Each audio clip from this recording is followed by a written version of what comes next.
उत्तर प्रदेश में हालत ये हो गई है कि शिक्षा विभाग से संबंधित कोई भी सूचना चाहिए तो आपको विधानसभा में प्रश्न उठाना पड़ेगा। उसके अलावा कोई भी चारा नहीं है जिससे आम पब्लिक सरकार से जवाबदेही तय कर सके। इसी के संबंध में एक प्रश्न पूछा गया था, आप अपने स्क्रीन पर देख पा होंगे। क्या बेसिक शिक्षा मंत्री बताने की कृपा करेंगे कि प्रदेश के बेसिक शिक्षकों की लंबे समय से पदोन्नति न किए जाने के कारण प्रदेश में अधिकांश पूर्व माध्यमिक विद्यालयों व प्राथमिक विद्यालयों का संचालन प्रधानाध्यापकों द्वारा कराया जा रहा है? यदि हाँ, तो क्या पूर्व माध्यमिक विद्यालयों के सहायक अध्यापकों की कमी के कारण विषयगत पठन पाठन की प्रक्रिया भी प्रभावित हो रही है? तो इनके द्वारा कहा गया है जवाब में कि पठन पाठन की प्रक्रिया प्रभावित नहीं हो रही है, लेकिन प्रधानाध्यापक के द्वारा विद्यालय संचालित कराया जा रहा है, ये राज्य सरकार ने स्वीकार किया है। अगला प्रश्न इनके द्वारा पूछा गया है, यदि हाँ तो क्या सरकार बेसिक शिक्षकों की पदोन्नति की प्रक्रिया को समय सीमा निर्धारित कर पूर्ण कराएगी? इस पर जवाब ये दिया गया है कि शासनादेश संख्या दिसंदेश 29/12/2022 एवं महानिदेशक स्कूली शिक्षा के पत्रांक दिनांक इतना के अनुपालन में उत्तर प्रदेश बेसिक शिक्षा नियमावली 1981 के नियम 18 में दिए गए प्रावधान के अनुसार जूनियर बेसिक विद्यालयों में कार्यरत स्थायी सहायक अध्यापक या सहायक अध्यापक के रूप में न्यूनतम 5 वर्ष का अध्यापन अनुभव पूर्ण करने का अध्यापकों की पदोन्नति माननीय उच्च न्यायालय के इलाहाबाद हाईकोर्ट में याचिका संख्या 30 में लंबित है। और ये बेसिकली ये प्रश्न पूछा गया था कि जो प्रमोट करने वाला प्रमोशन वाला जो मामला है बेसिक से अपर प्राइमरी में, उसका क्या चल रहा है? तो उन्होंने ये बताया कि मामला अभी माननीय हाईकोर्ट में विचाराधीन है, इसलिए ये प्रक्रिया पूर्ण नहीं हो पा रही है। अब कब तक समय सीमा इसमें लगेगा? तो इन्होंने कहा है कि चूंकि माननीय कोर्ट में मामला है तो हम इसमें कुछ कर नहीं सकते।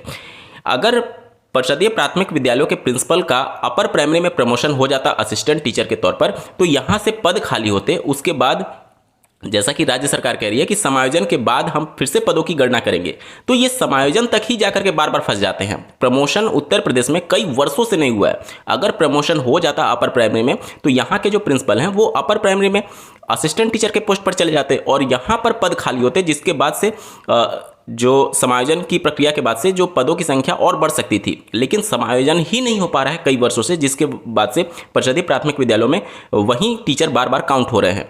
और अपर प्राइमरी में डायरेक्ट रिक्रूटमेंट ने सरकार ने पूरी तरीके से बंद करके रखा हुआ है। केवल और केवल प्रमोशन के आधार पर ये पदों को भरते हैं। सवाल ये उठता है कि अपर प्राइमरी में नया कोई भी रिक्रूटमेंट हो नहीं रहा है, लगातार वहाँ से टीचर रिटायर भी हो रहे होंगे और प्रमोशन से कोई भी टीचर उसमें जा नहीं रहा है, तो आखिर इनको पढ़ा कौन रहा है? उत्तर प्रदेश में प्रमोशन को लेकर के टेट अनिवार्य होगा या नहीं, इसके संबंध में आज फैसला माननीय कोर्ट के द्वारा दिया जाना प्रस्तावित है। काफ़ी लंबे समय से ये मामला लंबित था माननीय कोर्ट के दहलीज पर। देख सकते हैं आप, पदोन्नति में टीईटी की अनिवार्यता पर फैसला आज। सरकारी प्राथमिक शिक्षकों की उच्च प्राथमिक स्कूलों में पदोन्नति के लिए शिक्षक पात्रता परीक्षा की अनिवार्यता और अल्पसंख्यक विद्यालयों में शिक्षा का अधिकार आरटी कानून लागू होने न होने को लेकर के सुप्रीम कोर्ट का फैसला सोमवार को आएगा। वैसे तो इसे लेकर के कई राज्यों से याचिकाएं दायर हुई हैं, लेकिन फैसला अंजुमन इशरत ए तालीमे ट्रस्ट बनाम महाराष्ट्र सरकार की मुख्य याचिका पर सुनाया जाएगा। इस महत्वपूर्ण प्रकरण पर आने वाले समय पर देश भर के लाखों शिक्षकों की नजरें टिकी हुई हैं। पिछली सुनवाई में 3 अप्रैल को हुई थी। इसका प्रभाव पूरे भारत के शिक्षा विभाग पर लागू होगा। यह मामला मद्रास हाईकोर्ट के 2 जून 2023 के आदेश से जुड़ा हुआ है, जिसमें कहा यह गया था कि उच्च प्राथमिक विद्यालयों में पदोन्नति या नियुक्ति के लिए उच्च प्राथमिक स्तर की टीईटी और प्राथमिक विद्यालयों के प्रधानाध्यापक पद पर पदोन्नति के लिए प्राथमिक स्तर की टीईटी उत्तीर्ण होना अनिवार्य है। तमिलनाडु सरकार ने इस आदेश को सुप्रीम कोर्ट में चुनौती दी थी। यह मुद्दा उत्तर प्रदेश से भी जुड़ा हुआ है। वर्ष 2017 में दीपक शर्मा मामले में इलाहाबाद हाईकोर्ट ने पदोन्नति में टीईटी को अनिवार्य ठहराया था, जिसके बाद पदोन्नति प्रक्रिया ठप है। 31 जनवरी 2023 को प्रक्रिया शुरू तो हुई, लेकिन टीईटी पर विवाद के चलते हाईकोर्ट ने इस पर फिर से रोक लगा दी। सुप्रीम कोर्ट में तमिलनाडु सरकार बनाम आर वरुण की विशेष अनुज्ञा याचिका में प्रतापगढ़ के राहुल पांडे ने एनसीटी की अधिसूचना 23 अगस्त 2010 और 12 नवंबर 2014 को पदोन्नति में लागू कराने के लिए इंटरवेंशन एप्लीकेशन दाखिल किया। वहीं सरोज देवी ने मांग की कि 23 अगस्त 2010 अथवा 29 जुलाई 2011 से पहले नियुक्त शिक्षकों में पदोन्नति में टीईटी लागू ना हो। राज्य सरकार की ओर से अधिवक्ता गोयल ने भी स्थिति स्पष्ट करने के लिए आवेदन किया है।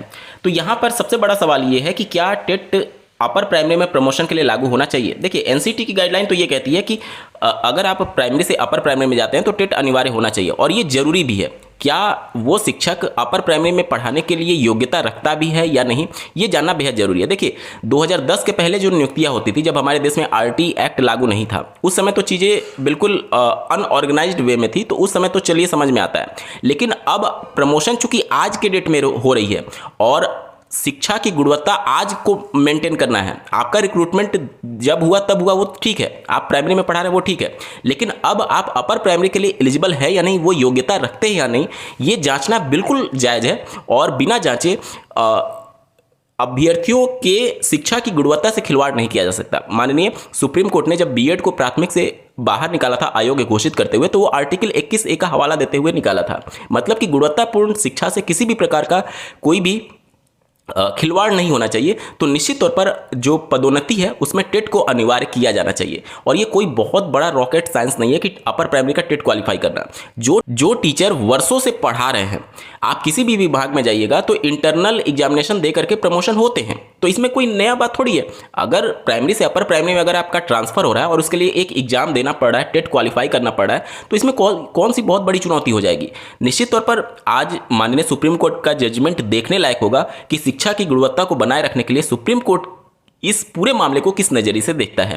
हालांकि कई हाईकोर्ट ने पहले ही स्पष्ट कर दिया है कि पदोन्नति में टेट अनिवार्य होना जरूरी है। अब देखना होगा सुप्रीम कोर्ट इस पूरे मामले को किस तरीके से देखती है। बढ़ते हैं अगली खबर की तरफ। जैसा कि आपको ज्ञात होगा, उत्तर प्रदेश में यूपीपीएससी के माध्यम से एलटी ग्रेड शिक्षक भर्ती का विवाद अभी माननीय हाईकोर्ट के दहलीज पर है। मामला यह है कि केंद्रीय विद्यालय एनवीएस में टीजीटी के लिए जो 6 से 10 तक का कैडर वहां पर बनाया गया है, उसको उन्होंने टीजीटी नाम दिया है और वहां पर टेट अनिवार्य है, अपर प्राइमरी वाला। लेकिन उत्तर प्रदेश में एलटी ग्रेड की जो शिक्षक भर्ती हो रही है उसमें टेट को अनिवार्य नहीं रखा गया है। इसी को लेकर के पूरा विवाद मचा हुआ है। वहां पर जो एग्जाम कंडक्टिंग अथॉरिटी है यूपीपीएससी, उन्होंने अपने हाथ खड़े कर दिए हाईकोर्ट के सामने, ये कहते हुए कि हम सिर्फ एग्जाम कंडक्टिंग अथॉरिटी हैं, ये रिक्रूटमेंट किस क्लास के टीचर्स के लिए हो रही है ये हमें नहीं पता है। उसके बाद से एनसीटी ने साफ तौर पर कह दिया कि अगर 9वीं से 10वीं के लिए ये भर्ती हो रही है तब तो टेट अनिवार्य नहीं होगा, लेकिन 6 से 10 कैडर के लिए अगर हो रही है तो 6 से 8 वाली कैडर के लिए टेट अनिवार्य है, अधिसूचना 23 अगस्त 2010 के अनुसार। अब पूरा दारोमदार जो है वो राज्य सरकार पर टिका हुआ है। माननीय हाईकोर्ट ने राज्य सरकार से जवाब दाखिल करने के लिए बोला हुआ है कि ये जो रिक्रूटमेंट हो रही है वो 6 से 10 के लिए हो रही है या फिर सिर्फ 9वीं और 10वीं के शिक्षकों के लिए हो रही है। अब यहाँ पर ये जो आंसर काउंटर फाइल करना है वो गले की हड्डी बन गई है राज्य सरकार के लिए। अगर वो ये आंसर काउंटर फाइल करती है कि ये 9वीं से 10वीं के लिए भर्ती हो रहा है, तो फिर एलटी ग्रेड में 6 से 8वीं के बच्चों को कौन पढ़ा रहा है, क्योंकि वर्षों से आपने इस कैडर के लिए कोई भी भर्ती नहीं किया हुआ है। दूसरा, अगर राज्य सरकार ये जवाब दाखिल करती है कि ये 6 से 10 के लिए भर्ती हो रही है, तो जो कैडर 6 से 8 वाले है, मतलब कि उन बच्चों को जो पढ़ा रहा है वो क्या अयोग्य टीचर अब तक पढ़ा रहे हैं, वहां पर टेट लागू क्यों नहीं है। एनसीटी की अधिसूचना 23 अगस्त 2010 का उल्लंघन क्यों किया जा रहा है, मतलब कि दोनों तरफ से यहां पर मामला फंसा हुआ है। कोई भी जवाब अगर हाईकोर्ट में राज्य सरकार देती है तो सीधे तौर पर उसका प्रभाव या फिर लाभ कह लीजिए आप याचिकाकर्ता को ही मिलेगा, क्योंकि अगर 9 से 10 के लिए ये मानते हैं तो 6 से 8 वाले कैडर को अलग करने जैसी नौबत आ जाएगी, और अगर 6 से 10 वाली नौबत कंडीशन को ये मानते हैं तो फिर टेट को अनिवार्य करने जैसी स्थिति उत्पन्न हो सकती है। बढ़ते हैं अगली खबर की तरफ। जैसा कि आपको ज्ञात होगा, उत्तर प्रदेश से सटे बिहार में चौथे चरण की शिक्षक भर्ती इसी साल होना प्रस्तावित है। विधानसभा चुनाव नवंबर में होने जा रहे हैं, उससे पहले राज्य सरकार की प्रतिबद्धता है कि इसका नोटिफिकेशन जारी करके एग्जामिनेशन कंडक्ट करा लिया जाए। इसी के बीच अभ्यर्थियों के द्वारा एस्टेट की मांग की गई और लगातार उनके द्वारा धरना प्रदर्शन किया गया, और इसके बाद से राज्य सरकार कन्विंस हो गई थी कि हम TRE 4 से पहले एस्टेट हो सकता है या नहीं, इसके संबंध में शिक्षा विभाग से हम इसके संबंध में विचार विमर्श करेंगे। और इसी के संबंध में आप एक आर्टिकल आप अपने स्क्रीन पर देख पा रहे होंगे, शिक्षक भर्ती परीक्षा से पूर्व एस्टेट की तैयारी तेज। राज्य में बीपीएससी से चौथे चरण के तहत विद्यालय अध्यापक नियुक्ति परीक्षा यानी TRE के पहले राज्य शिक्षक पात्रता परीक्षा यानी STET कराने के लिए तैयारियां तेज हो गई हैं। इस मामले में उच्च स्तर पर विचार विमर्श किया जा रहा है। शिक्षा विभाग ने सरकार के उच्च स्तर से इस संबंध में राय मांगी है। उच्च स्तरीय राय के आधार पर शिक्षा विभाग TRE 4 के पहले एस्टेट आयोजन को लेकर के पुनः मार्गदर्शन बिहार विद्यालय परीक्षा समिति को भेजेगा। इसके पहले सरकार ने साफ किया था कि TRE 4 के पहले एस्टेट नहीं होगा। ये पहले वाला जो स्टेटमेंट शिक्षा विभाग के द्वारा दिया गया था, जो राज्य सरकार के अंतर्गत, ठीक है। अगले साल शिक्षक की नियुक्ति के लिए होने वाली टीआरई 5 के पहले एस्टेट कराई जाएगी, ये पहले उनका स्टेटमेंट था। अब अभ्यर्थियों ने टीआरई 4 के पहले एस्टेट कराने की मांग को लेकर के मांग कर रहे थे। इसके लिए राजधानी में 2 बार मार्च भी कर चुके हैं अभ्यर्थियों के द्वारा। हाल ही में मुख्य सचिव ने शिक्षा विभाग के अधिकारियों को टीआरई 4 के पहले एस्टेट कराने को लेकर के विमर्श किया था। मुख्य सचिव के निर्देश के बाद एस्टेट के लिए विमर्श अंतिम चरण में है। कुछ माह पूर्व एस्टेट के संबंध में बिहार विद्यालय परीक्षा समिति ने शिक्षा विभाग से आवश्यक मार्गदर्शन मांगा था। इस पर शिक्षा विभाग ने बीएसईबी को एस्टेट कराने की हरी झंडी दे दी थी, लेकिन बाद में टीआरई 4 के बाद और टीआरई 5 के पहले एस्टेट कराने की बात कही गई थी। टीआरई 4 में लगभग 50,000 के आसपास पद हो सकते हैं। हालांकि अब तक सभी जिलों से पूरी रिक्तियां जो हैं वो शिक्षा विभाग को नहीं मिल सकी हैं। तो इधर टीआरई 4 को लेकर के प्रक्रिया तेज है और उधर एस्टेट को लेकर भी विचार विमर्श चल रहा है। तो जिस तरीके से परिस्थितियां बन रही है, ऐसी संभावना हो सकती है कि बीएसईबी के माध्यम से एस्टेट का विज्ञापन भी जारी कर दिया जाए और बीपीएससी के माध्यम से टीआरई 4 का भी विज्ञापन जारी कर दिया जाए। दोनों आवेदन एक साथ मांगे जा सकते हैं और ऐसे अभ्यर्थी जो कि बीएसईबी में के माध्यम से एस्टेट में सम्मिलित हो रहे हैं, तो उनको जो उनका रजिस्ट्रेशन नंबर या फिर एप्लीकेशन नंबर मिलेगा, वो सबमिट कराते हुए उनको टीआरई 4 में मौका दिया जा सकता है। मतलब सीधे तौर पर आप ये समझ सकते हैं कि एस्टेट अपीयरिंग वाले कैंडिडेट को मौका दिया जा सकता है, जैसे टीआरई 1 में हुआ था, सीटेट अपीयरिंग वाले को मौका दिया गया था। और अगर ये अभ्यर्थी टीआरई 4 पास करते हैं और उसके बाद फिर से इनसे डेटा मांगा जा सकता है कि क्या आपने एस्टेट क्वालिफाई किया या फिर नहीं, फिर से अपडेट करने के लिए इनसे बोला जा सकता है। जो क्वालिफाई कर लिए होंगे और टीआरई 4 में भी सफल हुए होंगे, उनको प्रक्रिया में आगे बढ़ाया जाएगा और जो